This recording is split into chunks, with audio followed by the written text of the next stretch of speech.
જય શ્રી કૃષ્ણ, જય દ્વારકાધીશ મિત્રો. આજે આપણે અધ્યાય 18નો 34મો શ્લોક સમજીશું.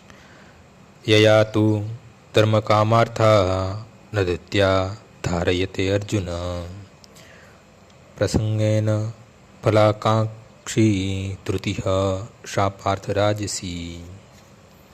પરંતુ હે અર્જુન, જે ધૃતિ વડે મનુષ્ય ધર્મ, અર્થ તથા કામના ફળોમાં સદા લિપ્ત રહેતો હોય છે તે રજોગુણી હોય છે.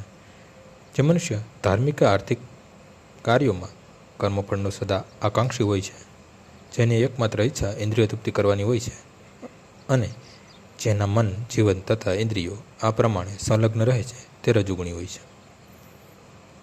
આજનો શ્લોક અહીં પૂર્ણ થાય છે. આવતીકાલે ફરીથી સવારે 6 વાગ્યે મળીશું. જય શ્રી કૃષ્ણ.